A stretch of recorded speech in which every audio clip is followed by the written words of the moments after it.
Abandoned in a mansion, a paraplegic billionaire is cared for by twin beggars.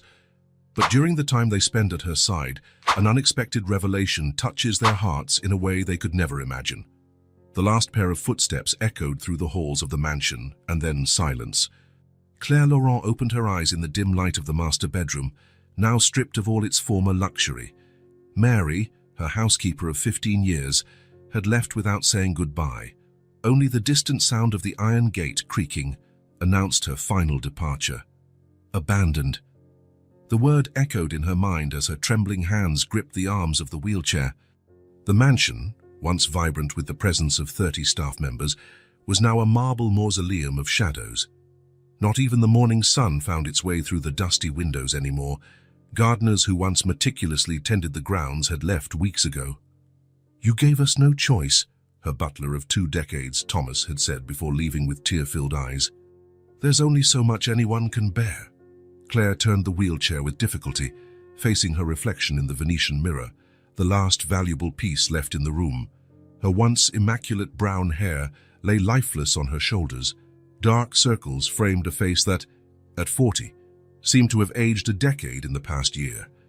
A distant thunder made her shudder, stirring the memory she tried so hard to bury. The sound of twisting metal, shattering glass. 1 year earlier, "I don't care if she's the main shareholder. Cancel the meeting." Claire barked orders over the phone as her Mercedes sped through the rainy night. In the back seat, important contracts waited for her signature.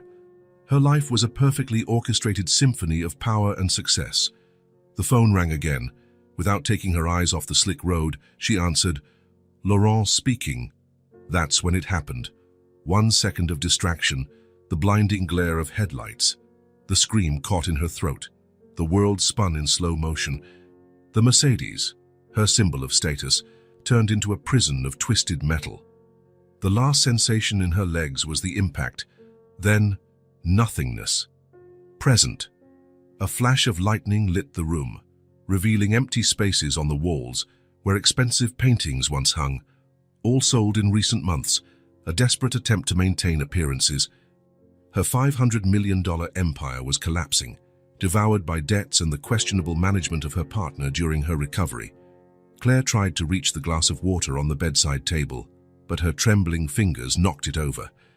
The crystal shattered on the marble floor, and she realized there was no one to clean up the mess, no one for anything.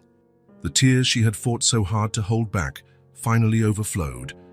The past week had been a silent exodus. First, the kitchen staff, unable to endure her fits of rage. Then, the drivers, tired of being humiliated when they offered help. Finally, her closest team, those who swore they would never leave her. "The wheelchair changed your mobility, not your heart," Mary had once said, before Claire's bitterness drove her away too. "But ma'am, you're letting this situation turn you into someone we don't recognize anymore." The phone rang on the lower floor, its chime echoing through the empty mansion like a ghost. Claire didn't move to answer it. Why bother? It would just be another creditor, another person demanding something she could no longer give. Her gaze wandered around the room, landing on the lone envelope left on her vanity. It was the resignation letter from her personal assistant, Sophie, who had endured more than all the others. "I'm sorry," the letter read, "but I can't stand by and watch your self-destruction any longer." The rain started to pound harder, becoming a furious storm. Claire felt the chill of loneliness seep into her bones. The mansion, once a symbol of her success, was now her prison. The empty corridors mocked her, echoing memories of a life that no longer existed. Downstairs, something fell with a crash, probably another piece of decor succumbing to gravity and neglect. Claire didn't move to check. Why bother? Everything was crumbling anyway, objects and her life alike. Her empire, so proudly built over 2 decades, had turned into a house of cards. Now, in her darkest hour, no one stood by her side. No family. She had always neglected them in favor of work. No friends. They had all been pushed away by her arrogance long before the accident. Not even the employees she thought money could buy forever. The storm intensified outside, turning the once immaculate gardens into a rain-lashed jungle. Claire remained motionless in her wheelchair, a dethroned queen in her empty castle. The approaching night's shadows began to swallow the room, and she had neither the energy nor the reason to turn on the lights. The silence was deafening. No more clinking of cutlery in the kitchen, no more murmuring staff conversations, no more soft footsteps in the hallways. Only the wind howling through poorly shut windows and the occasional thunder that rattled the mansion's foundations. Claire closed her eyes, letting the tears flow freely now. There was no one left to see her cry, after all. She was completely alone.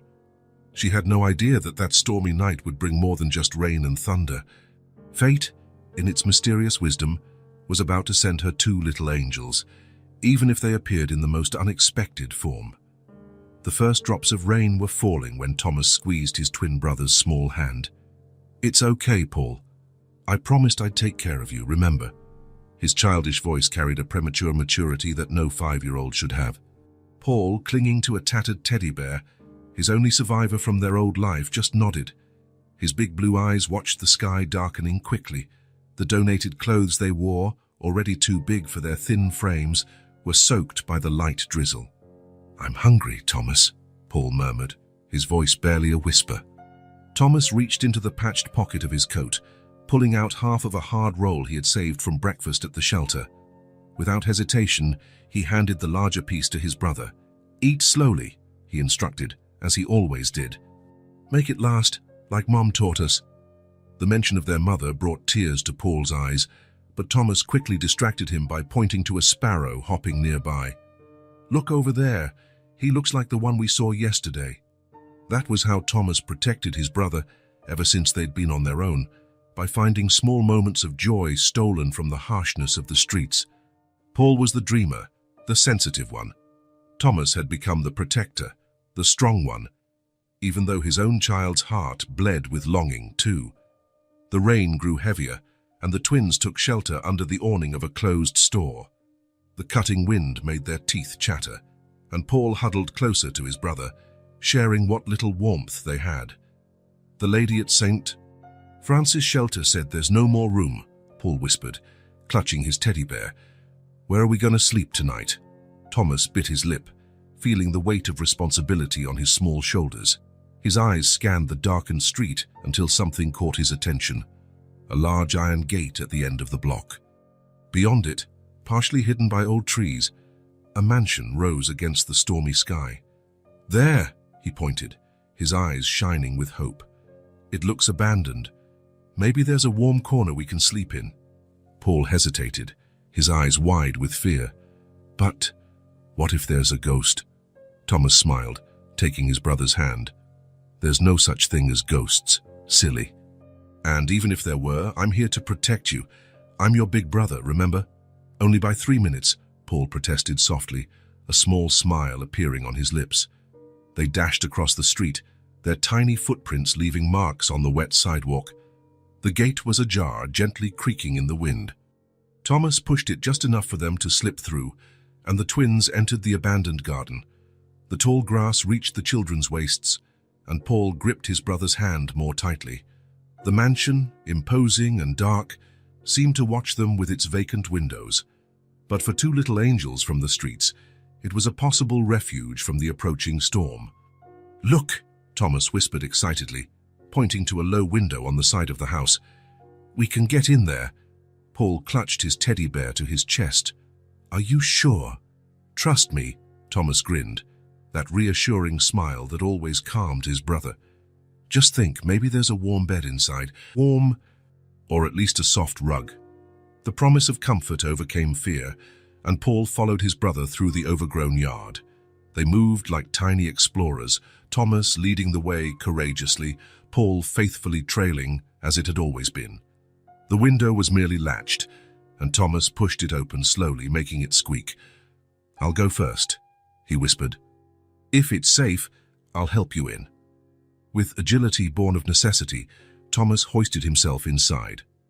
For a few tense seconds, Paul was alone in the garden, clutching his teddy bear, until he heard his brothers whisper, "Come on, give me your hand." The mansion's interior was a world of shadows and mysterious shapes. The faint light from outside revealed furniture draped in white sheets, like silent ghosts. The air smelled of dust and neglect. "It's so quiet," Paul murmured, his voice barely above a whisper. Thomas gripped his hand tighter. "That's better. Means there's no one here to kick us out." The twins crept down the dark hallway, their small footsteps echoing softly on the marble floor. Paul held his teddy bear close to his face, seeking comfort in its familiar scent, while Thomas looked around with brave curiosity. "Over there." Thomas pointed to a room with large windows.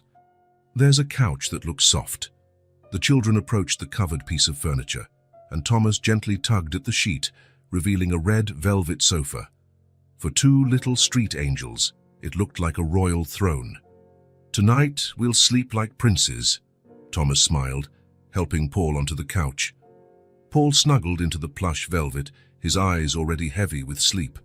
"Tell me a story, Thomas, like Mom used to." Thomas swallowed the lump in his throat and sat beside his brother. "Once upon a time, there were two twin princes," he began, his soft voice lulling his brother. "They were very brave and always took care of each other." The storm raged outside, but inside the abandoned mansion, the little angels had found refuge. Paul soon fell asleep, still clutching his teddy bear, while Thomas kept watch, protecting his brother's sleep as he always did. They had no idea they weren't alone in the big house. Upstairs, a different story was about to intertwine with theirs, forever changing the fate of the little twins. Chapter 3. The Encounter. A deafening crack of thunder shook the mansion, startling Paul awake. Thomas, still on guard by his brother's side, instinctively pulled him close. "Shh." "It was just thunder," he whispered, but something in his voice told Paul there was more. In the darkness, Thomas's wide eyes were fixed on a spot in the corridor. A squeaking of wheels cut through the silence. The children froze. From the darkness of the hallway emerged a figure in a wheelchair. Lightning lit her in ghostly flashes, a woman with disheveled hair and a wild look in her eyes. "Who's there?" Her voice lashed the air, making Paul shrink behind his brother. "How dare you invade my house?" Thomas instinctively placed himself in front of Paul, though his small legs were trembling. The woman advanced in her chair, and now they could see her face twisted with anger. "Get out! Get out now!" Claire shouted, her hands gripping the wheels of her chair so tightly that her knuckles turned white. "Isn't it enough that everyone abandoned me? Now I have to deal with little intruders." Paul began to cry silently, clinging to his teddy bear. Thomas, however, took a small step forward. Something in the woman's eyes, beyond the anger, held a loneliness he recognized. "Please, ma'am," his childish voice trembled but stayed firm. "There's a really bad storm outside. Can we just stay until the rain stops?" Lightning illuminated the room, immediately followed by deafening thunder. The windows shook with the power of the storm, and the wind howled like a wounded animal. "I don't care if the sky is falling," Claire snarled, but there was a different note in her voice now. "You have no right to—" She stopped abruptly when Paul, still hidden behind his brother, timidly pointed to a nearby tray. "You haven't eaten anything," he whispered, his voice almost inaudible. Claire followed the child's gaze. There were stacked plates, uneaten food from several days, half-empty glasses. Evidence of her loneliness and her giving up, exposed to a child's innocent eyes. "That's none of your business." She tried to keep the hardness in her voice, but something faltered. Her eyes took in the children's thin faces, their soaked, worn clothes. Where are your parents?" Thomas swallowed hard, instinctively pulling Paul closer. "In heaven," he answered simply. And in those two words lay a world of pain Claire recognized instantly. The silence that followed was broken only by the wind's howl and the rain drumming on the windows. Claire studied the twins, so small, so fragile, yet with a strength she recognized. The boy in front, clearly the protector, reminded her of herself years ago when she still fought for what she believed in. The smaller one, hiding behind his brother, held a ragged teddy bear as if it were his last link to a kinder world. What are your names?" The question slipped from her lips before she could stop it, her voice softer now. "I'm Thomas," answered the braver one, then gently pulled his brother forward. "And this is my brother, Paul." Paul glanced up briefly, and Claire felt something strange inside her chest, a tightness she hadn't felt in a long time. The boy's big, fearful eyes seemed to see right through her defenses. "Do you live alone in this big house?" Paul asked softly, surprising both Claire and his brother with the direct question. Claire felt her hands tremble on the wheelchair's rims. "Yes, now I do," she replied, bitterness creeping into her voice more than she intended. Everyone left." Thomas looked around the dark room, noticing the empty spaces on the walls, the covered furniture, the accumulated dust. "Just like us," he murmured, more to himself than to anyone else. A particularly loud thunderclap made the windows rattle, and Paul jumped in fright, dropping his teddy bear. Before anyone could react, the toy rolled to a stop at the foot of Claire's wheelchair. There was a tense moment as she leaned forward, with difficulty, to pick up the teddy bear. Her hands, once so confident in commanding corporate empires, now trembled as she held the ragged toy. Paul's eyes followed her every movement, not with fear, but with genuine concern at seeing her struggle. You dropped this," Claire said, her voice husky, holding the bear out to him. Paul approached cautiously to retrieve it, and in that brief moment, their eyes met. Claire saw something there that unsettled her, not pity as she often saw in others, but a kind of understanding only children can have. "Thank you," he whispered, and then, to everyone's surprise, he added, "You look like you need a hug from Mr. Cuddles too." "Mr. Cuddles," Claire repeated, the word sounding odd on her bitter tongue. "That's my teddy bear's name," Paul explained, his voice gaining a bit more confidence. "He always makes me feel better when I'm sad." Claire felt something warm and wet on her face, and with horror realized they were tears. How many years had it been since anyone cared how she felt? "That's enough," she tried to regain her harsh tone, but her voice faltered. You can stay until the storm passes, but just until then." Thomas nodded solemnly, as though sealing a business deal. "Thank you, Mom. We promise we'll be quiet." "Claire," she heard herself say, to her own surprise. "My name is Claire." The storm raged on outside, but inside the mansion, something had changed. In the darkness, three lonely souls had found each other.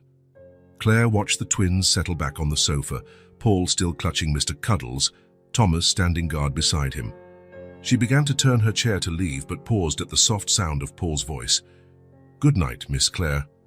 Something inside her, something that had frozen on the day of the accident, began, very slowly, to melt. Claire stared at the phone in her lap, her fingers hovering over the numbers. Calling social services would be the logical decision, the only sensible decision. After all, what could she, a bitter and paraplegic woman, do for two street children? Downstairs, she heard the gentle voices of the twins. She had given them some old blankets and allowed them to stay on the living room sofa. "Just until the storm passes," she kept telling herself. But the conversation drifting through the silent mansion began to captivate her. "I'm hungry, Thomas."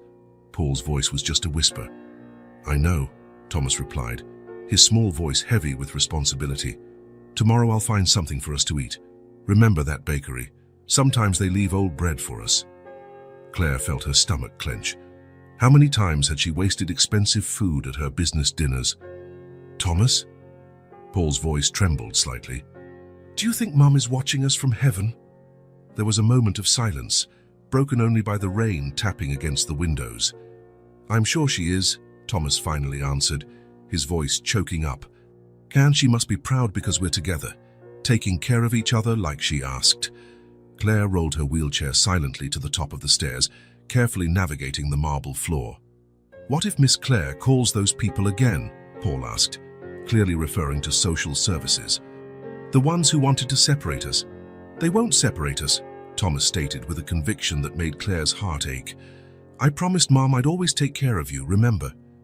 "Miss Claire seems sad like Mom was after the accident," Paul observed innocently. Claire froze in her wheelchair. "That's true," Thomas agreed thoughtfully. "But Mom always said that even if you're hurt on the outside, you can still love on the inside. Maybe Miss Claire just forgot how—" The tears Claire had been holding back began to fall silently. Her hands trembled on the wheelchair's rims. "You know she reminds me of Mom?" Thomas continued in a hushed voice, the way she tries to act angry even when she's sad. Mom did that too whenever she was in pain, remember? But Mom always smiled afterward, Paul countered. That's because we made her smile, Thomas replied. Maybe Miss Claire just needs someone to make her smile too. Claire backed away, her hands shaking so badly she could barely maneuver the wheelchair. Back in her room, she stared at the phone lying on her bed. The screen displayed the social services number, but she couldn't bring herself to dial it. The hours dragged by. The storm began to subside, but Claire remained awake, listening to the occasional whispers of the boys downstairs. I'm scared to sleep, Paul admitted at one point. Why? Thomas asked gently. What if when we wake up, we have to leave? It's warm here, and Miss Claire, even though she's grumpy, reminds me of Mum too. Claire felt her heart constrict. How many people had tried to help her since the accident, only to be pushed away by her bitterness? Around midnight, she heard small footsteps on the stairs. Her first instinct was to shout for them to go back down, but something stopped her. Through the partially open door, she saw Thomas carrying Paul and who seemed to have tripped. Sorry, Miss Claire, Thomas whispered, realizing she was awake. Paul needed the bathroom, but it's so dark. Claire watched as the 5-year-old boy carried his brother's weight without complaint. How many nights on the street had forced him to be more than just a child? The bathroom is the second door on the right, she heard herself say, her voice hoarse from holding back tears. After the boys returned downstairs, Claire rolled her chair to the window. The moon had finally appeared, piercing the dispersing clouds. Her reflection on the glass showed a face streaked with tears she hadn't realized she was shedding. The next morning, she woke to the sound of muffled laughter, a sound the mansion hadn't heard in so long it felt like another lifetime. Following the noise, she found the twins in the kitchen. They had discovered some old crackers in a cupboard and were carefully dividing each one into equal parts. Save one for Miss Claire, Paul insisted, separating a cracker.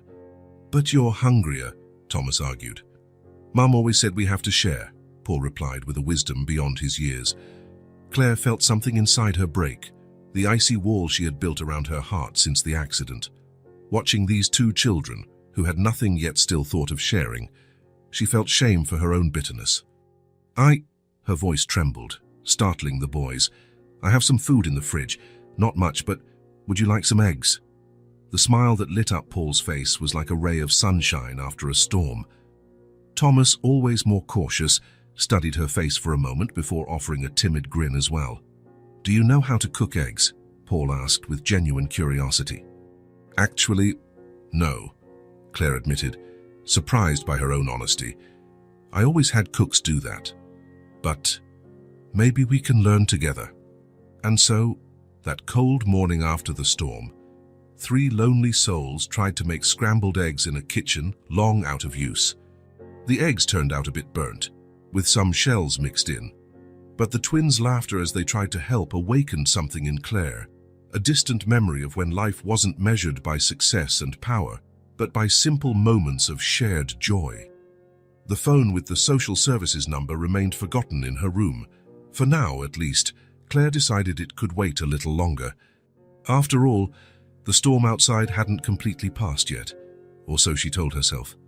Morning arrived with a different clarity in the mansion. Claire woke to the soft sound of a broom scraping across the marble floor. Intrigued, she guided her wheelchair to the bedroom door and found Thomas, focused on sweeping the hallway. What are you doing? She asked, her voice gentler than she intended. Thomas paused, holding a broom nearly twice his size. Cleaning, he answered simply. Mom always said that when someone helps us, we need to give back. Claire felt a lump form in her throat. And where is your brother? As if in response, Paul appeared carrying a duster. Right here. I'm wiping the furniture, just like Mom taught me. His little face was smudged with dust, but his eyes gleamed with pride. You don't have to do that, Claire murmured, feeling off balance. We want to help, Thomas stated with a seriousness beyond his 5 years. If we help, maybe we can stay a little longer. The request caught Claire off guard. She looked at the 2 boys, so small yet trying to be so strong. Thomas with his broom like a little soldier, Paul with his duster like a peace flag. "We can be your helpers," Paul suggested excitedly. "Thomas is really strong. He can reach things for you, and I know how to do origami. My teacher showed us before." His voice trailed off, and Claire sensed a painful story yet untold. "Did you used to go to school?"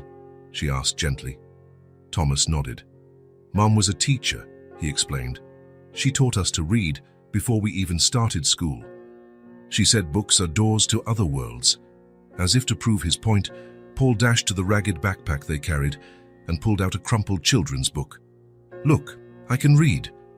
Before Claire could reply, Paul was already seated on the floor beside her wheelchair, opening the book with reverential care. To her surprise, the boy began to read with impressive fluency for his age. The little prince couldn't understand how he'd ended up on that strange planet, Paul read in his clear, melodic voice. But soon he realized that sometimes we need to get lost in order to find ourselves. Claire felt her eyes well up.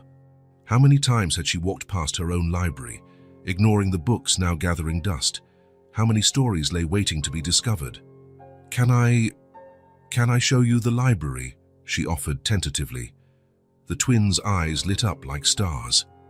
Claire guided them down the corridors to a large carved wooden door. When she opened it, Paul let out a gasp of awe. Even blanketed in dust, the library still retained its grandeur.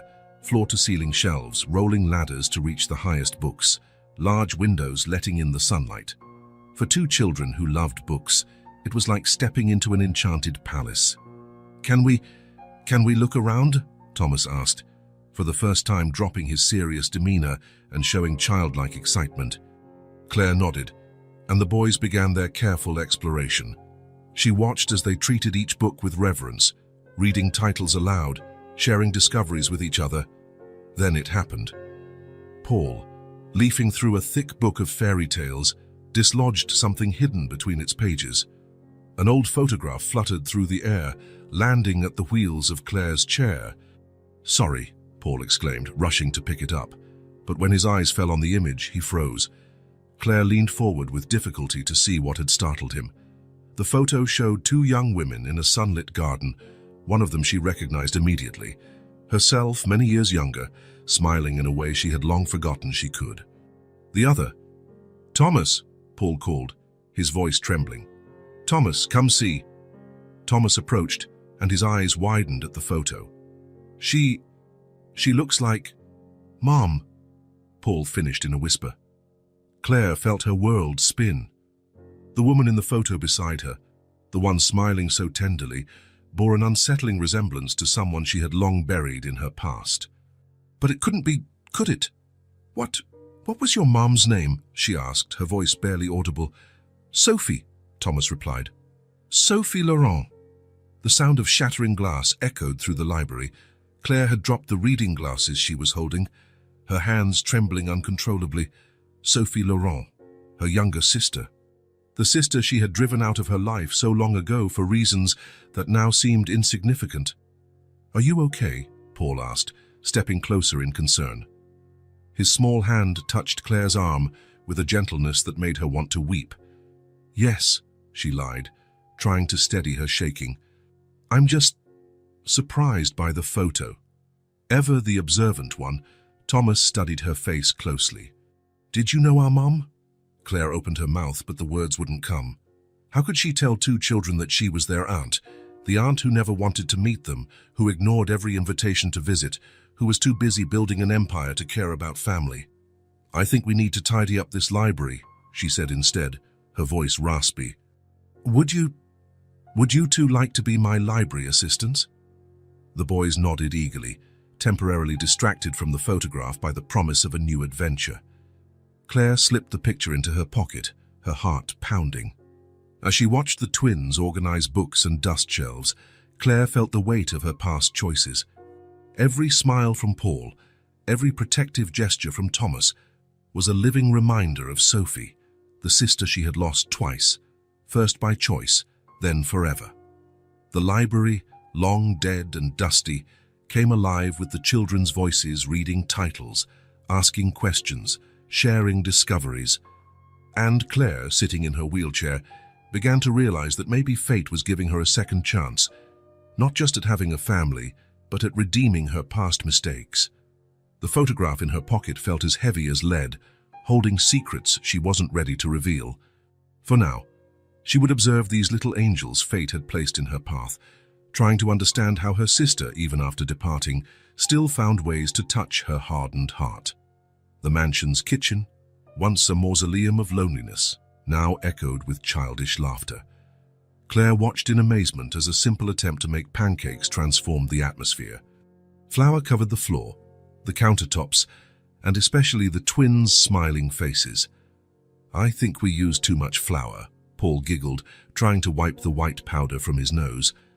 "There's no such thing as too much flour," Thomas replied with comical seriousness, his eyebrows dusted white. "Mom used to say the best part of cooking is making a mess." Claire found herself smiling, something that was happening more often these days. It was remarkable how two small children had brought so much warmth back into this cold house. Every morning, Thomas woke early to help adjust her wheelchair cushion, his little hands surprisingly firm, just like the nurse taught Mom. Paul would appear soon after, bringing her a glass of water and sharing some fantastical story about his dreams. "You need to flip the pancake now," Thomas instructed, watching the frying pan intently. "It's like turning the page of a book. You have to be careful not to tear it." Claire tried following his advice, but the pancake folded awkwardly. "I don't think I'm very good at this," she admitted, surprised at her own ability to laugh at her mistakes. "That's okay," Paul consoled her, patting her arm. "Mom's first pancake was always lopsided too. She said crooked things have more personality." At that moment, Thomas, trying to reach more flour on a high shelf, accidentally knocked over an old recipe box. Its contents spilled across the kitchen floor, revealing yellowed recipe cards and magazine clippings. Among them, several photographs slid out. "Sorry," Thomas exclaimed, crouching to pick everything up quickly.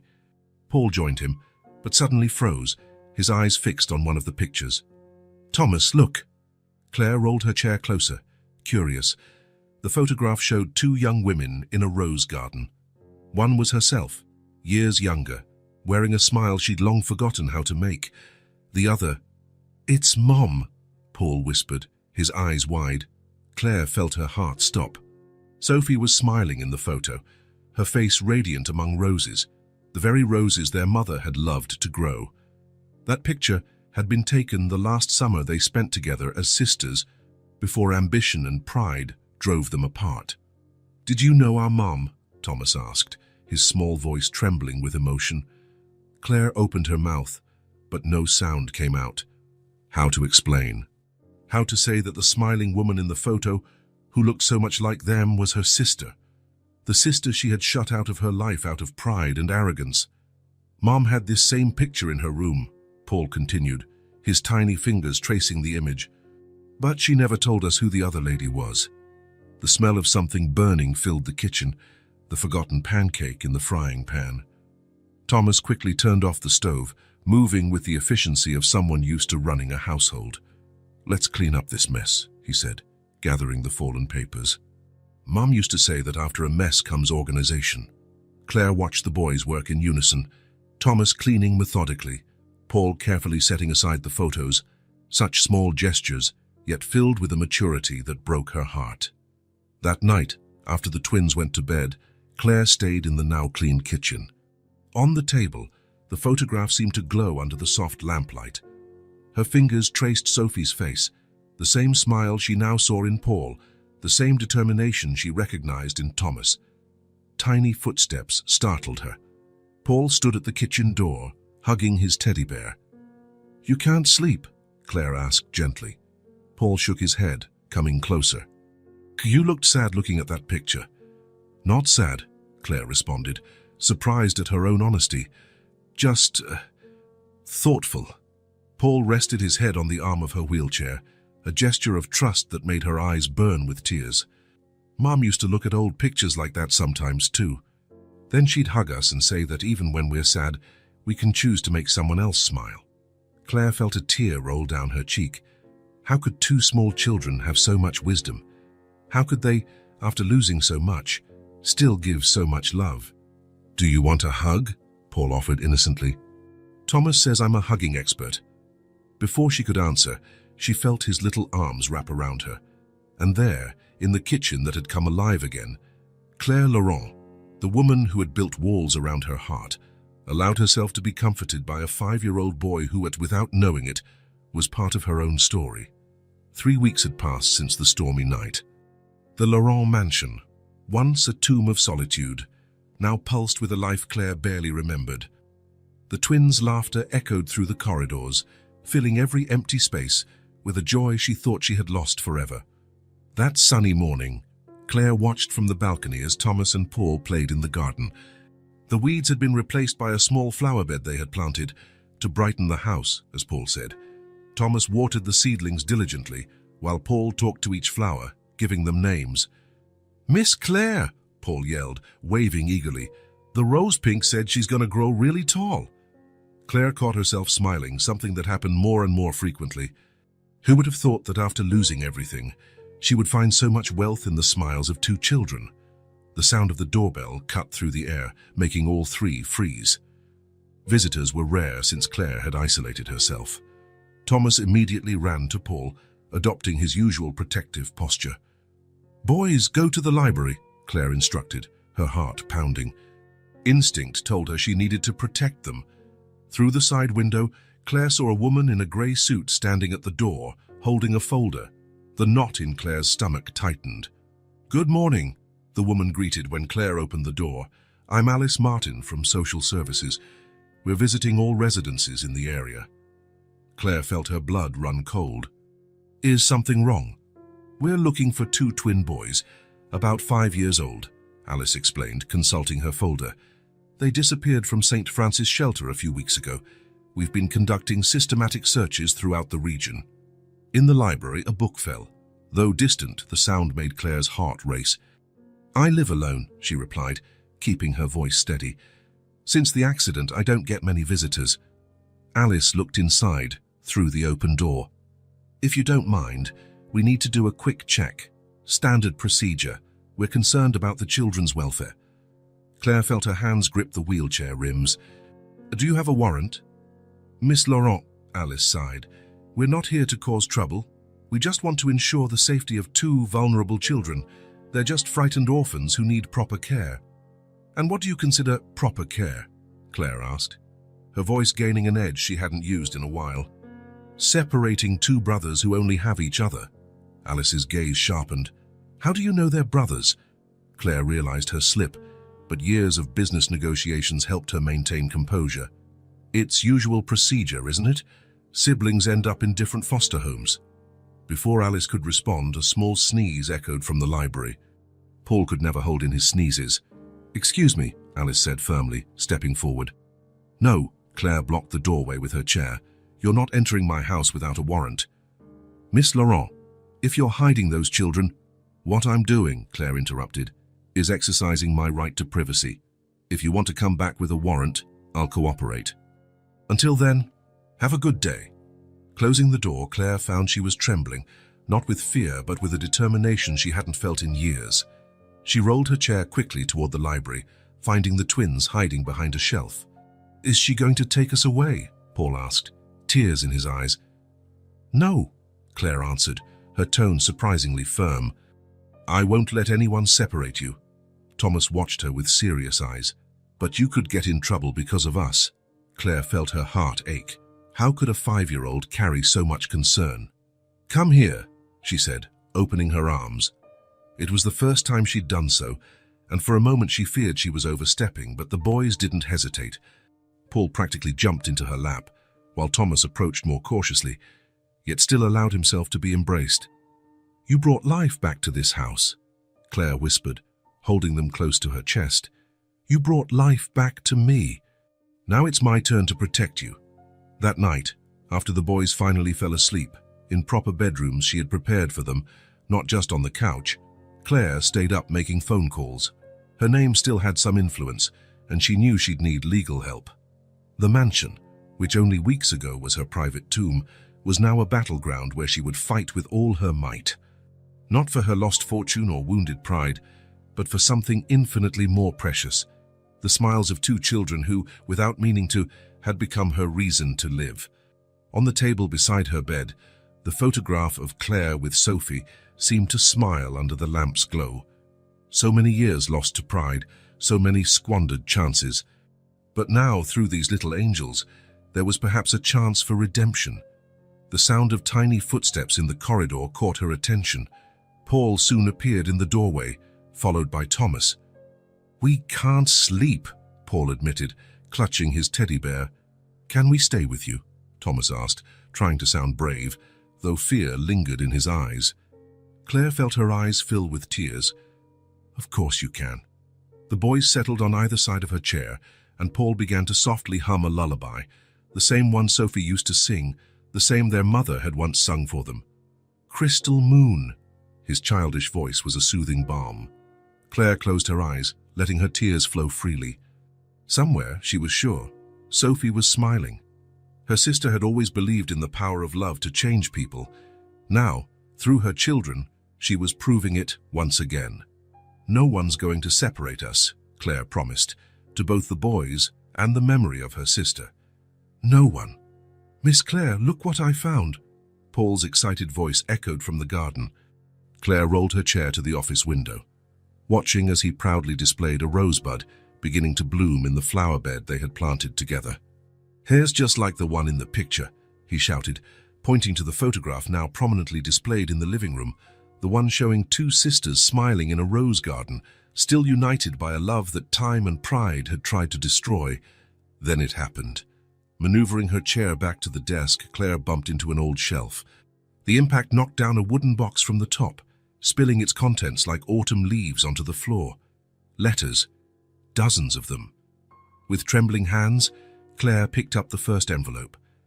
The return address made her heart stop. Sophie Laurent. The date, 6 years ago. The seal had never been broken. Out in the garden, she could hear Thomas's laughter as he helped Paul water the roses. The sound gave her the courage to do what she should have done years ago. Open the first letter. "Dear Claire, I have wonderful news to share. I'm pregnant, and it's not just one baby, it's twins. I can hardly believe I'm going to be the mother of 2 little angels. The doctor says they're boys.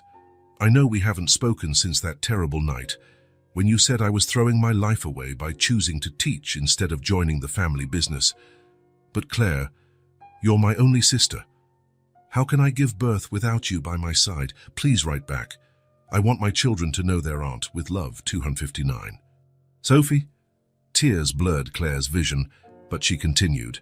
The next letter was dated 5 months later. "Claire, the babies are growing strong. The doctor says one of them is more restless. I can already sense his protective personality. The other is calmer, more observant, exactly like we were, remember? You always protecting me always dreaming. I've chosen their names, Thomas Keyes in honor of Dad, and Paul.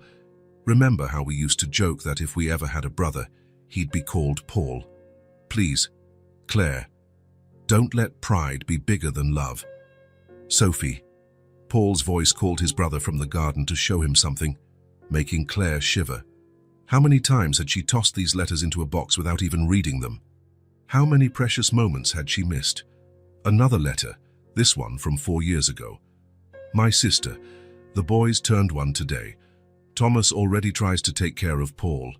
It's amazing how he always knows when Paul is about to cry. They're so close, Claire. They remind me of us before money and power mattered more than love. Thomas has your protective spirit, you know. And Paul. Oh, Paul has that same sensitivity you used to have before you hid it behind walls of pride. There's still time for you to meet them. There's still time for us to be a family. With longing, Sophie." From the garden, Thomas's voice. "Careful, Paul, I'll get it for you." Claire stifled a sob. How had she missed it before? How had she not seen Sophie in every gesture of these children? The next letter made her blood run cold. It was from only a year ago, the paper stained with tears. "Claire, the doctor says the cancer is too advanced. I've tried everything, but there isn't much time left. My little angels will be alone in this world. They're so small, Claire. So small. And soon they'll face life without a mother. If this letter ever reaches you, if one day you decide to open it, please find my boys. They'll be at St. Francis Shelter. In my heart, I know you'll eventually realize that power and money mean nothing compared to the love of a family. Thomas and Paul are parts of me, but they're also parts of you, Claire. They have our strength, our determination, but most importantly, they still have that pure love we shared in childhood before the world tore us apart. My last wish is that you find them. Give them the love I can't anymore. Be the wonderful aunt I know you can be. The incredible sister you once were. And Claire, I forgive you. I always have. The love between sisters is stronger than any disagreement, any pride, with eternal love, Sophie. The final letter slipped from her trembling hands. In the garden, the twins had started singing, that same lullaby their grandmother used to sing, which Sophie later sang to her sons. Crystal moon that makes me dream. Claire looked out the window, watching the boys. Thomas carefully guiding Paul to plant another rose, exactly as Sophie had described. Always protective, always caring. Paul chatting with the flowers, his sensitivity shining in every gesture. Fate, in its mysterious wisdom, had brought her nephews to her. Not through the letters she never opened, not through the shelter Sophie had mentioned, but through a storm that guided them to her door. "Miss Claire," Paul called from the window, his face dirty with soil, but beaming with happiness. "Come see, the rose we planted is growing." "It's like the roses in the picture," Thomas added proudly. Claire wiped her tears and began to roll her chair toward the garden. The letters could wait. This was a moment to live in the present that fate had gifted her. A present Sophie, in her infinite wisdom and love, had prepared without even knowing. As she approached the boys, Claire made a silent promise to Sophie. This time, she wouldn't waste her chance to love. This time, she would be the family these little angels deserved. "Tell me more about these roses," she asked, her voice tight with restrained emotion. And as the twins eagerly chatted about their discoveries in the garden, Claire felt, for the first time in many years, that she was exactly where she was meant to be. The circle was closing, and through the love of these little angels, she was finally coming home. Thomas's scream woke Claire in the middle of the night. "Miss Claire, Paul's not okay." She would never forget the scene when she entered the boys' room. Paul was curled up on the bed, shaking violently, his little face flushed with fever. Thomas held his brother's hand, silent tears rolling down his cheeks. "He started trembling," Thomas explained, his small voice quivering. "Like Mom did when she got sick." Claire felt her heart go cold. Carefully, she leaned out of her wheelchair to touch Paul's forehead. It was burning.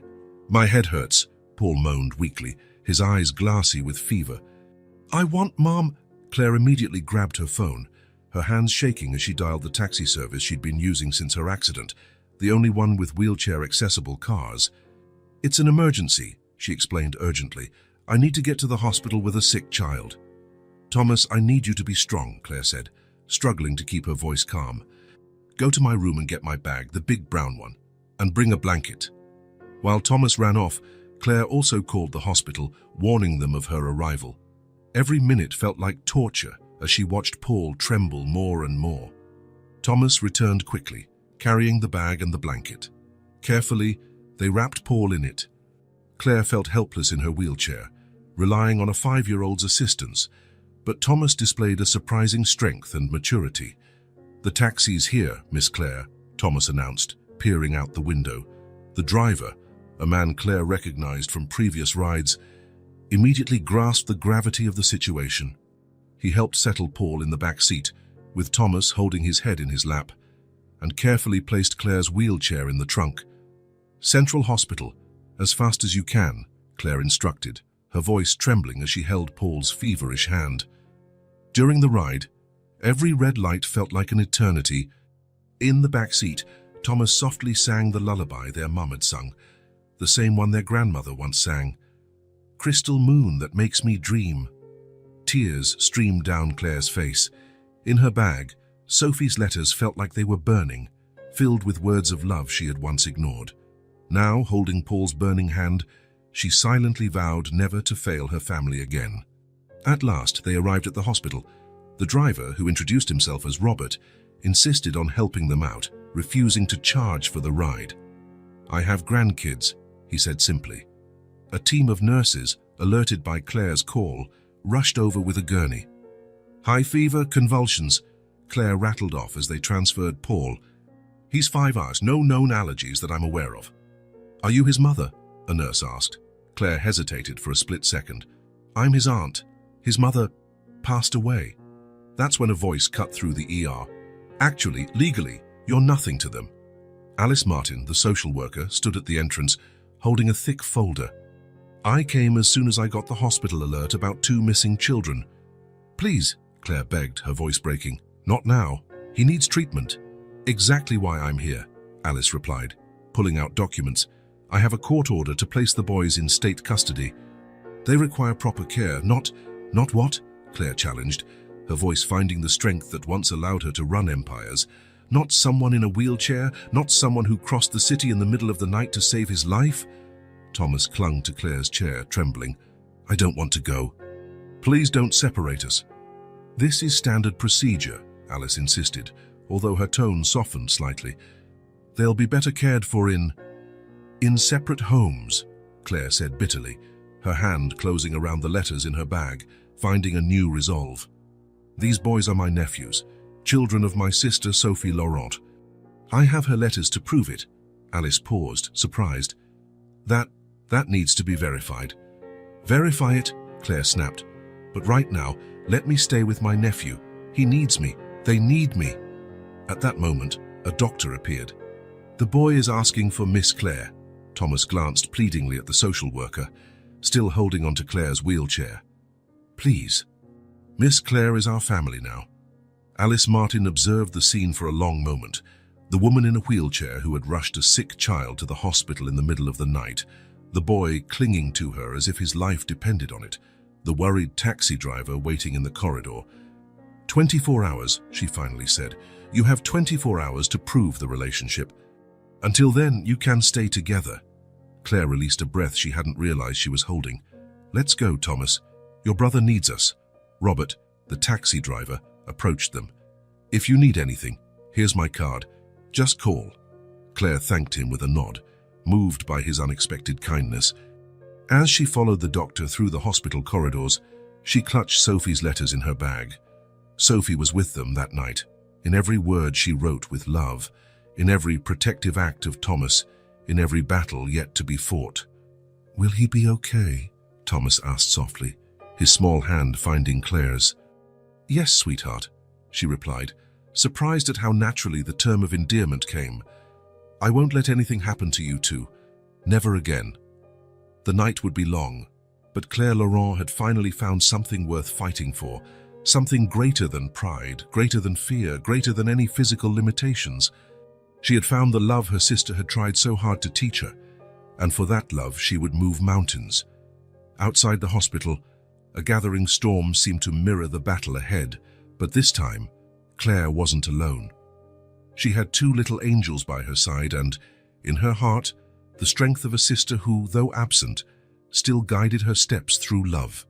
The steady beep of hospital monitors marked the passing hours as Claire watched over Paul's restless sleep. The doctor had diagnosed a severe pneumonia, but the antibiotics were taking effect. Thomas finally dozed off in a makeshift chair, exhausted after hours of vigil by his brother's side. In the silence of the early morning, Claire opened her bag and pulled out the letters. 24 hours to prove the relationship, Alice had said. 24 hours to fix years of mistakes. The first letter she reopened held a surprise, a small envelope of photographs she hadn't noticed before. Her hands trembled as she revealed the first image. Sophie in a hospital bed, looking tired but radiant, holding 2 tiny bundles. "My dear sister," the accompanying note began, "today your nephews arrived in this world.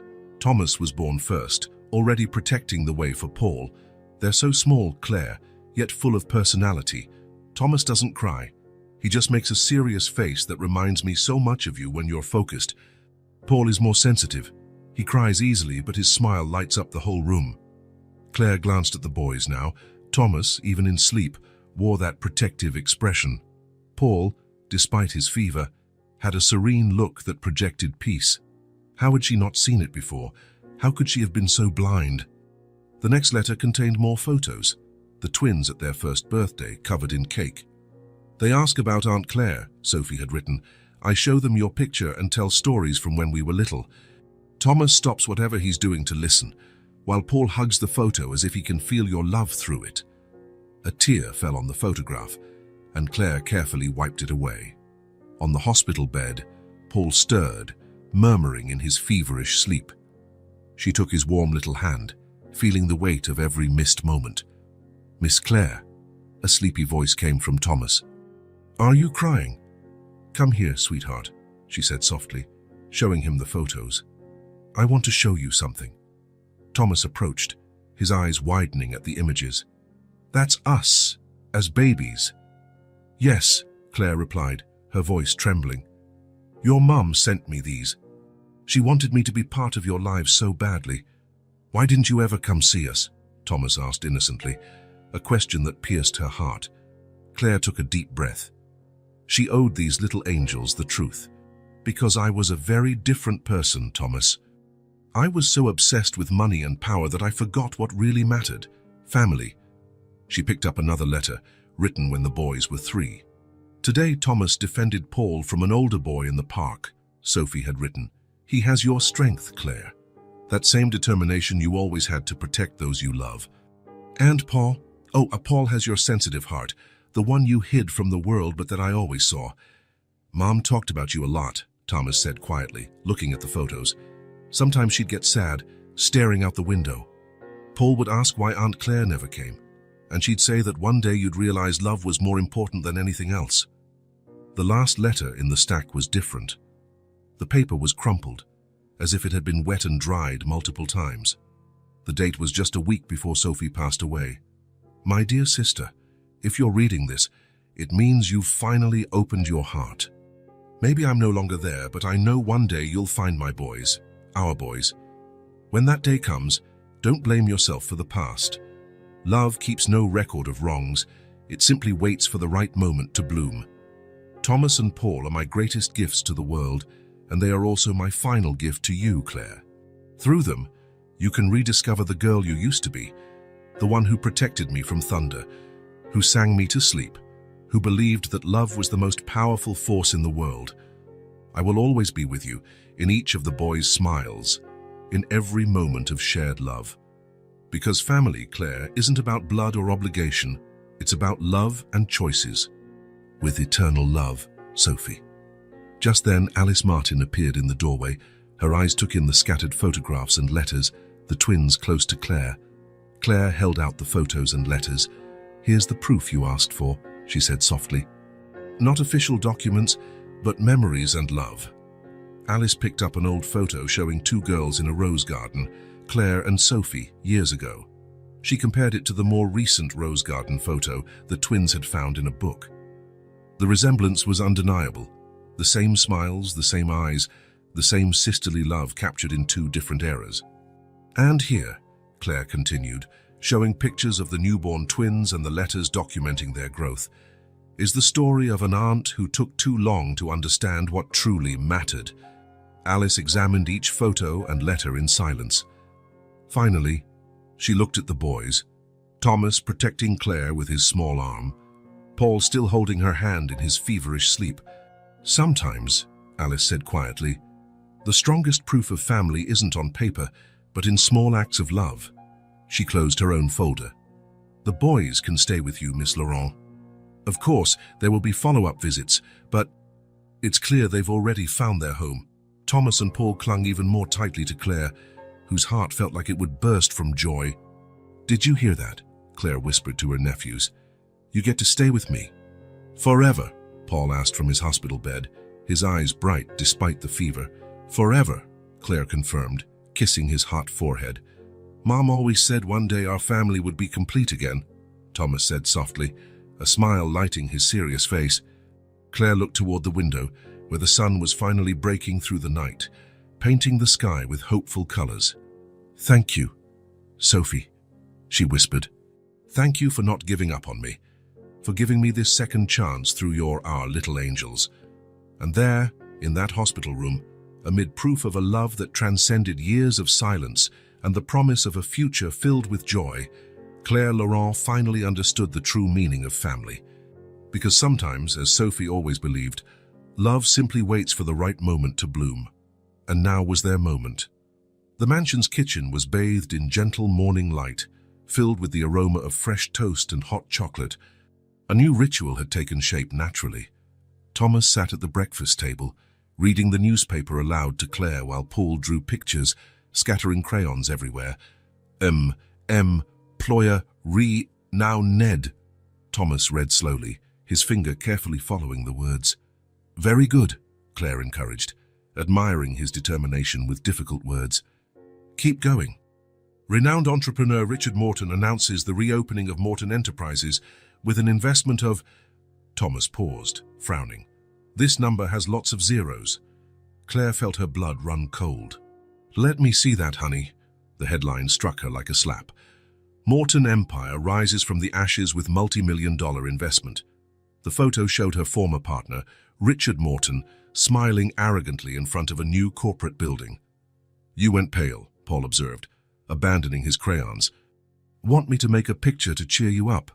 Claire forced a smile, but her mind was racing. Richard Morton, the man who took control of her companies while she was recovering, claiming they were on the brink of bankruptcy, the one who persuaded her to sign countless documents while she was medicated and depressed. Thomas, could you read some more? She asked, trying to keep her voice calm. After a period of restructuring, Morton announces a triumphant return to the market, Thomas continued, his childish voice in stark contrast to the gravity of the words. Each sentence of the article clicked into place. The suspicious transfers, the strange financial reports, the key employees who were mysteriously replaced.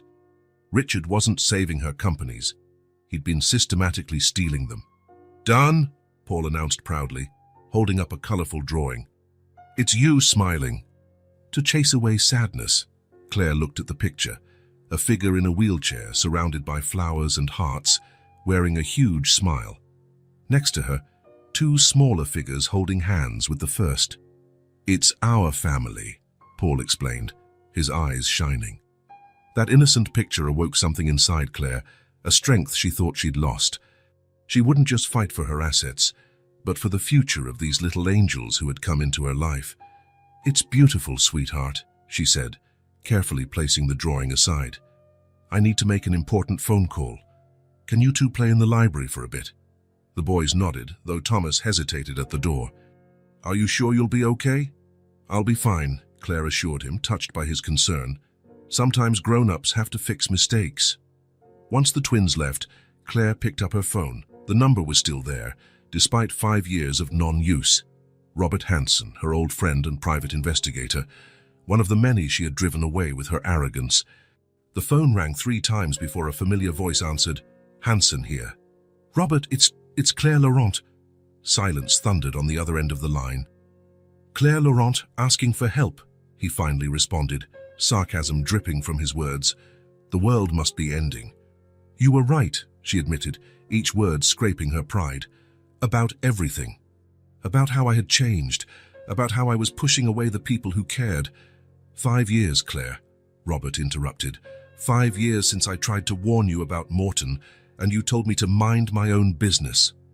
I know, she whispered, tears burning her eyes. I was blinded by arrogance, by bitterness. But now I have a reason to fight. Laughter from Paul drifted in from the hall, followed by Thomas's protective voice. Careful with those books, buddy. Are those children's voices? Robert asked, surprised. Claire took a deep breath and told him everything. About Sophie, about the twins, about how 2 children had thawed her frozen heart. She spoke of the empty mansion, of unopened letters, of second chances and redemption. When she finished, the silence on the other end was different. Morton is reopening the company, Claire continued. With money, I suspect is mine. I need your help, Robert. Not for me, but for them, for the family I'm trying to rebuild. Send me the newspaper article, Robert finally replied, and any documents you still have from that time. I'll need time, and it won't be cheap. Money's not a problem, Claire began automatically, then stopped, laughing at herself. Actually, it is I'm practically broke. But I can sell a few remaining valuables. Mortgage... Claire Laurent admitting she's broke? Robert interrupted, though his tone had softened. Now I believe you've changed. Right then, Paul ran into the kitchen, followed by Thomas. Look, Aunt Claire, we found a book full of numbers in the library. It was an old ledger she barely remembered. I told you to wait, Thomas protested, ever the guardian. Claire glanced from the ledger to the phone. Robert, the boys might have just found something interesting. After arranging details with Robert, Claire called the twins over. You've helped me find something very important, she explained gently. Sometimes angels appear in the smallest details. Just like Mom said, Paul exclaimed. She said angels are hidden in little things. We just have to pay attention. Your mom was very wise, Claire smiled, pulling them into a hug.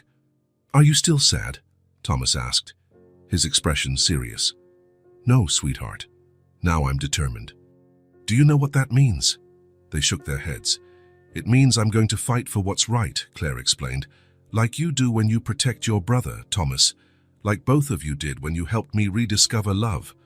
So we can help, Paul declared, grabbing his crayons. I'll make more happy pictures. And I can read more news, Thomas offered, proud of his new skill. Claire felt her heart overflow with love.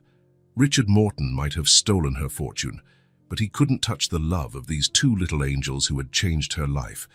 Yes, my darlings, she replied, watching Paul start a new drawing while Thomas returned to the newspaper. You're already helping more than you know. And as the boys busied themselves, Claire began to plan. The battle would be tough, but now she had something far more valuable than money to fight for. She had a family. And this time, she wouldn't let anything or anyone take away what truly mattered. Claire watched the rain batter the library windows, the old ledger open in her lap. Robert had spent the entire afternoon explaining his latest findings over the phone, each one more disturbing than the last. The transfers began 3 days after your accident, he'd said. Morton took advantage of your sedation in the hospital to start systematically siphoning funds. Within 6 months, he'd moved over 70% of the company's capital into offshore accounts. Now, alone with her thoughts, Claire examined the bank statements Robert had obtained. The pattern was as clear as day. While she battled depression and adapted to her wheelchair, Richard Morton dismantled her empire piece by piece. Miss Claire, a small voice interrupted her thoughts. Thomas stood at the library door, holding a glass of milk. You didn't come down for dinner. I'm sorry, sweetheart. I got caught up in these papers. Thomas approached, placing the milk carefully on the table. Paul made hot chocolate, but it got cold, so now it's just chocolate milk. Claire smiled without meaning to. It was amazing how the twins' small gestures could brighten even the darkest moments. You look sad again, Thomas observed, his sharp insight always surprising. Not sad, love, just worried. Is it because of that bad man in the newspaper? Claire blinked, surprised. How did you... I saw how you changed when I was reading, Thomas explained, sitting beside her chair. Mom got that way too when she had money problems, but she always said money is just paper. Love is the real treasure. The boy's simple words struck Claire like lightning. Sophie had always been wise in a way Claire, in her arrogance, called naive. At that moment, Paul appeared at the door, dragging his favorite blanket.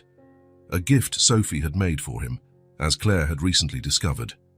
Without a word, Paul approached and carefully laid the blanket over Claire's legs.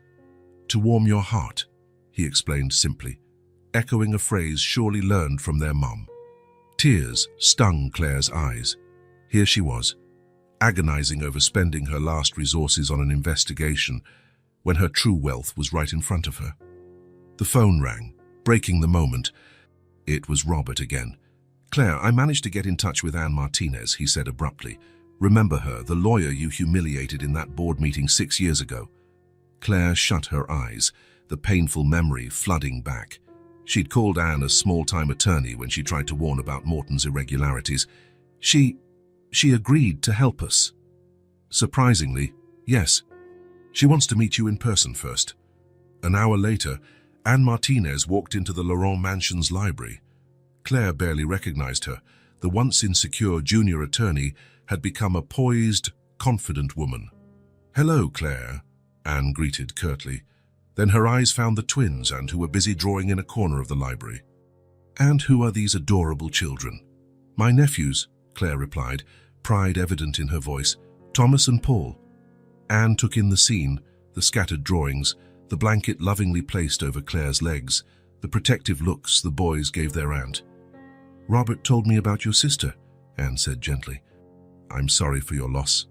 "I am too," Claire said, voice trembling. "I'm sorry for a lot of things, Anne, including how I treated you at that meeting." Anne set some documents on the table. "Do you know why I agreed to come?" "Robert told me something I had to see with my own eyes, that Claire Laurent had learned how to apologize." Paul chose that moment to approach with a drawing for Anne. "It's Aunt Claire fighting the bad man from the newspaper," he explained. "I made her bigger than him because love is stronger than money." Anne took the drawing, a smile softening her features. "You know what?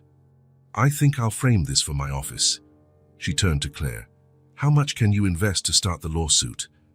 Claire inhaled shakily. "Honestly? Almost nothing. I'd have to sell the last valuable things in the house. Maybe mortgage." "No," Anne interrupted. "You won't do that. But I'll take your case pro bono," Anne declared. "On one condition. Once you recover any funds, a significant portion goes into an education trust for these boys." Claire felt her heart skip a beat. "Anne, This isn't for you, Claire," Anne said with a smile, watching Thomas, who was now also approaching with another drawing. "It's for them. And maybe a bit for the young lawyer you once humiliated, who now sees something worth fighting for." Thomas handed her the drawing, a portrait of Anne wearing a superhero cape. "'Cause you're gonna help Aunt Claire get justice," he explained seriously. Anne laughed, a genuine laugh that broke the remaining tension. "You know, Claire, I think you finally found something more valuable than all the money Morton stole." Claire looked at her nephews, Thomas with his protective seriousness, Paul with his overflowing sweetness. "Yes," she whispered. "I've found my real treasure." That night, after Anne left with a folder full of evidence and 2 carefully kept children's drawings, Claire lay awake in thought. The decision that had seemed impossible now was crystal clear. "Aunt Claire?" Paul called from the door, holding his teddy bear. "Can I sleep with you tonight?" "Me too," Thomas asked, appearing beside his brother. "Of course, my loves," Claire replied, her heart overflowing. As the boys settled in around her, Claire realized some choices aren't really choices at all.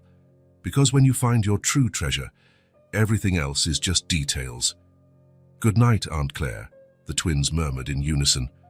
"Good night, my little angels," she answered, knowing that no matter what happened in the upcoming legal battle, she had already won the most valuable prize of all, a family. The courtroom was packed that morning. Claire could feel everyone's eyes on her as she maneuvered her wheelchair to the front of the room. Richard Morton sat on the other side, his arrogance still visible despite the damning evidence against him. Thomas and Paul were in the first row, wearing the small suits Anne had helped pick out. Paul clutched his teddy bear, while Thomas kept his usual protective stance. Next to them, Robert and Anne organized the final proofs. "Miss Laurent," the judge called, "are you requested to make a statement before closing arguments?" Claire took a deep breath, her hands slightly trembling on the wheelchair rims. "Yes, Your Honor." She turned her chair to face the audience. There were faces she hadn't seen in years, former employees, ex-business partners, people she had pushed away with her arrogance. "I'm here today not only to expose a fraud," she began, her voice gaining strength, "but to expose a greater truth, my own." Morton flashed a contemptuous smile from his seat, but Claire continued, "For years, I built an empire based on numbers, profit margins, growth indexes, market value. I turned people into statistics, relationships into transactions, including my own sister." Her voice quavered slightly when she mentioned Sophie. Paul half rose, wanting to comfort her, but Thomas held his hand, understanding the importance of the moment. "When I had the accident that left me paraplegic, I was at the peak of my success and at the bottom of my failure as a human being. That's when Richard Morton saw his opportunity. Not just to steal my company for, but to exploit something I had created myself, an environment where numbers mattered more than people. Claire pulled one of Sophie's letters from her folder. While I was in the hospital, signing every document he put in front of me, my sister was trying to reach me. She wrote letters I, in my arrogance, never opened. Letters about the birth of her children, my nephews. A murmur ran through the court. Morton shifted uncomfortably in his seat. The evidence of fraud is irrefutable, Claire continued, indicating the stacks of documents on Anne's table. Systematic transfers, fraudulent contracts, manipulated balances. It's all there, meticulously documented by courageous people who refuse to stay silent. She paused, looking directly at Anne. People I once belittled, but who today show me what integrity really means. Your Honor, Morton tried to interrupt, but the judge silenced him with a gesture. But the real fraud, Claire went on, was the one I committed against myself. I believed success was measured in bank digits. I believed power meant never needing to say sorry. I believed family was an inconvenience that got in the way of business. She turned her wheelchair to face the twins. Then, fate gave me a second chance. On a stormy night, 2 little angels entered my empty mansion. 2 boys who had lost everything but still had so much love to give. Paul smiled through tears, clutching his teddy bear. Thomas remained strong, but his eyes shone with pride. I discovered they were my nephews through old photos and unread letters my sister wrote until her last days, still believing that one day I'd realize love is worth more than any fortune. Claire pulled out one of Paul's drawings from her folder, the one of their united family. I learned more about true value from a 5-year-old's drawings than in decades of corporate meetings. I learned more about strength from watching Thomas care for his brother than in all my years running companies. Tears streamed freely down her face now, but she didn't try to hide them. Richard Morton robbed my company using my own arrogance as his tool. He knew I was so isolated in my ivory tower that no one would come to my aid. And he was right back then. She looked at Robert, who gave her an encouraging smile.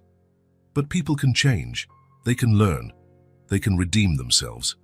So, Your Honor, I don't just ask for justice against financial crimes. I ask for a chance to turn this story of greed into a story of redemption. The courtroom was utterly silent. Even Morton had lost his arrogant expression. If we recover the stolen funds, Claire continued, a significant portion will go toward an educational program for underprivileged children. Because my sister Sophie was a teacher, and her biggest dream was to make a difference in the lives of children who, like her sons, need a chance. She turned her chair to face Morton one last time. You might have stolen my money, Richard, but you gave me something much more valuable in return, the opportunity to discover who I was truly meant to be.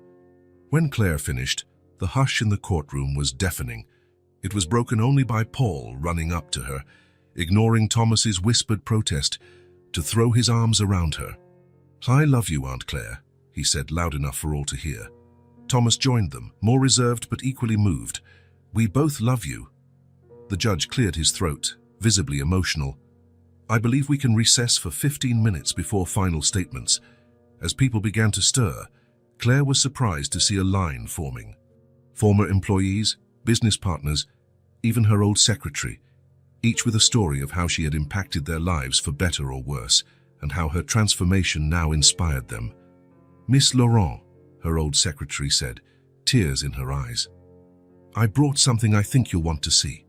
She handed Claire a yellowed envelope. Inside was one last letter from Sophie, delivered to the office after Claire had already shut everyone out. Dear Claire, it read, if one day you find my nephews, tell them they are living proof that love can transform any story. The same way you transformed mine, even when you thought you only cared about business. Because deep down, my sister, you were always love disguised as a fortress. Claire hugged her nephews, tears of pure happiness now. Anne approached with a smile. I don't think we need to worry about the verdict, she said gently. Morton is already negotiating a settlement. The money doesn't matter anymore, Claire replied, watching Thomas explain the word verdict to Paul with pride. I've already found my greatest treasure. That afternoon, when the judge announced a favorable ruling and the terms of financial restitution, Claire barely listened.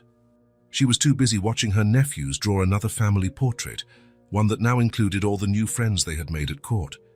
Because sometimes, as Sophie always knew, you have to lose everything to find what truly matters. And Claire Laurent, the woman who once measured her life in profits and losses, finally understood that the greatest gain of all was the love now filling her heart. The aroma of freshly baked cookies filled the air of the small bakery, sweet angels. Claire adjusted the tray in the display window, watching Thomas and Paul at a nearby table, focused on decorating cookies with colorful icing. "Look, Aunt Claire," Paul exclaimed, holding up a cookie. "I made a rainbow because it's going to be sunny today. And I made chocolate clouds," Thomas added, always more practical, "because everyone likes chocolate." 6 months had passed since the trial. The Laurent mansion, with its empty corridors and bitter memories, had been sold. In place of its cold marble grandeur, they now had a rented house with a garden, where the boys could plant flowers, and this little bakery that had become the heart of their new life. The idea came during an afternoon of homemade cookies, when Paul suggested that people needed to taste Aunt Claire's treats because they make your heart smile. At first, she hesitated. Claire Laurent, former CEO of a corporate empire, selling cookies. But then Thomas chimed in with childlike wisdom. "Mom always said that any work done with love is never simple." "Miss Claire," called a tiny voice. It was Maria, a regular customer of about 7 years old. "Do you have star cookies today?" "Of course we do, sweetie," Claire answered, maneuvering her wheelchair behind the counter. "Paul just finished decorating some, especially for you." The bakery had become a neighborhood gathering spot. Children came after school for the twins' decorated cookies. Mothers gathered for coffee, charmed by the story of the family everyone knew by now. Even busy professionals dropped by for a sweet moment. Many recognized Claire from her old life. But now they saw something far more valuable than power. They saw peace. "Aunt Claire," Thomas called, coming over with a recipe book. "Can we try making those Christmas cookies Mom used to bake?" Claire felt her heart warm with a gentle ache. Sophie was everywhere in this bakery, in the recipes the boys remembered, in the smiles they handed out, in the love baked into every treat. "Of course we can, sweetheart. We'll do it tonight after closing." Evenings at the bakery were special. After the last customer left, the three of them experimented with new recipes. Claire discovered she loved teaching the boys how to measure ingredients, mix dough, and create decorations. Her wheelchair, once a symbol of limitation, now glided easily among the adapted counters. "Do you know," Paul said one night, covered in flour. "Mom was right." "About what, honey?" "She said one day we'd have a family full of sweetness." Claire paused her kneading, tears in her eyes. Thomas instantly offered a napkin, always alert to others' needs. "These are good tears," she reassured them, pulling them both into a flowery hug. "They're happy tears." Life wasn't always easy. Some days the wheelchair felt heavier. Some moments, memories of the old life tried to creep in. But then Paul would appear with a new drawing for the menu, or Thomas would proudly show how he'd organized the inventory like an executive, and it all made sense again. The money recovered in the settlement was placed in a fund for the boys' education. Claire insisted part of it go to scholarships for other children, a legacy Sophie would have approved of. One particularly busy morning, Anne dropped by the bakery. Now a close friend, she came regularly for coffee and a chat. "You know, Claire," she commented, watching the twins help an elderly lady pick out cookies, "I never thought I'd say this, but you're richer now than when you ran that empire." Claire smiled knowingly. Her wealth was now measured in the twins' laughter, in spontaneous hugs, in small daily triumphs. It was measured in the pride of creating something with her own hands, in the joy of seeing people gather at her bakery, in belonging to a community that valued her for who she was. "Aunt Claire," Paul called excitedly. "Look who's here." Robert, the taxi driver turned family friend, entered carrying a package. "I brought that cookbook I promised," he announced. "And I couldn't resist some new cookie cutters for my favorite little chefs." The boys ran to hug him. He'd become a sort of honorary uncle over the months. Claire watched, her heart overflowing. Her family had grown in unexpected, wonderful ways. Later that afternoon, as they closed the bakery, Thomas and Paul insisted on showing her their latest creation, cookies shaped like a wheelchair with angel wings. "It's you," Paul explained, "because you're our guardian angel." "No," Claire corrected gently, pulling them into a hug. "You two are my angels. You taught me that sometimes we need to lose everything to find what really matters." Together, they watched the sunset through the bakery's front window. The tables were clean, the cookies put away, the sweet scent still lingering in the air. On the wall hung a special picture frame displaying Paul's first drawing of her, now placed beside a photo of Sophie. "Aunt Claire," Thomas asked drowsily, almost bedtime, "do you regret it, trading the mansion for cookies?" Claire smiled, kissing each nephew's forehead. "Not for a second, sweetheart. I learned life is like a recipe. It's not about how many ingredients you have, but the love you mix into them." Paul was already asleep in her lap, his little apron still smeared with colored icing. Thomas fought sleep, determined to help close up. "Let's go home," Claire suggested softly. "Tomorrow we have more cookies to make, more smiles to share." As she locked up Sweet Angels, Claire Laurent, former magnate, now baker, and, most importantly, aunt to two little angels, felt a peace no bank account could ever buy. True success, she finally understood, isn't measured in zeros but in love multiplied. And there on that quiet street, with two sleepy boys and a modest bakery, she knew she had found her real home. Because sometimes the greatest treasure isn't what you possess, but who you become. And Claire Laurent had finally become the person her sister always knew she could be.